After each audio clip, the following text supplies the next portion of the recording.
तर तुकोबांच्या पालखीचं इंदापूर नगरीमध्ये दुसरं गोल रिंगण पार पडतंय आणि त्याच सगळ्या सोहळ्याचे अपडेट आपण घेऊया। आपले प्रतिनिधी निलेश जगताप तिथे वारीत उपस्थित आहेत। निलेश,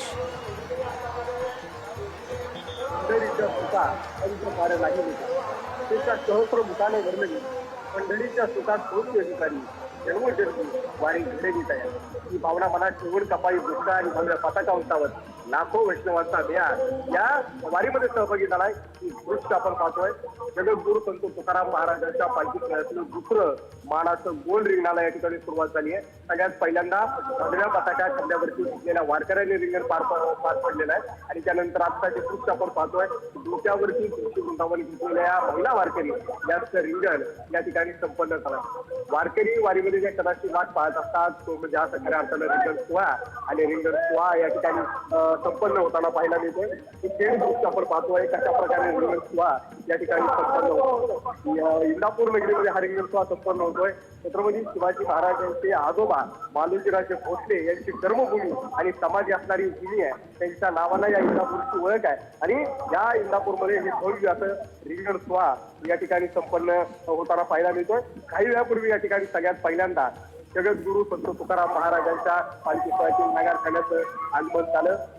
नंतर पालखी सोहळा या ठिकाणी दाखल झाला। हे दृश्य आपण पाहतोय मानाचे अश्व कधी धावतायत याची वारकरी सध्या वाट पाहत आहेत।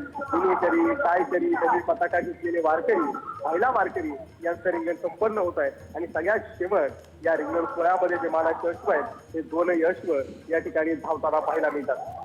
जगद्गुरु संत तुकाराम महाराजांच्या पालखी सोहळ्यामध्ये दोन अश्व पाहायला मिळतात। एक पहिला अश्व आहे ज्याच्यावर कुणीही स्वार नसतं, साक्षात जगद्गुरु संत तुकाराम महाराज या अश्वावरती स्वार असतात अशी भावना या वारकऱ्यांची। आणि हा अश्व परभणी जिल्ह्यातील पाथरी तालुक्यातील बाबुळगाववरून या ठिकाणी येत असतो।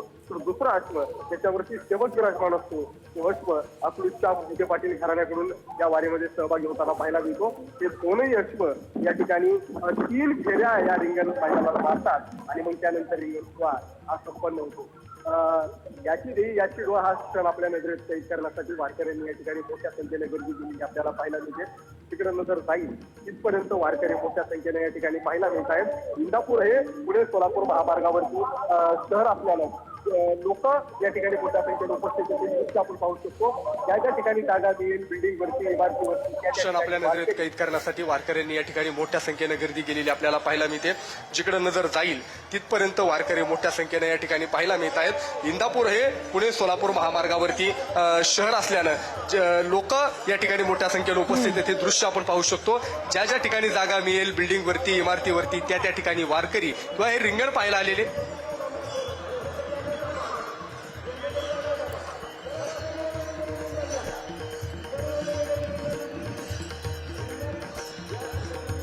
खूप बोलके असे दृश्य आहेत। वारकरी संप्रदायातील श्रद्धा असेल, समता असेल किंवा सामूहिक भक्तीचं हे जिवंत प्रतीक आहे, जिवंत उदाहरण आहे। वारी ही आपली सगळ्यांचीच परंपरा आहे आणि त्याच वारीतलं हे दुसरं रिंगण आता तुकोबांच्या पालखीचं होत आहे। धन्यवाद निलेश दिलेल्या सगळ्या सविस्तर माहितीसाठी।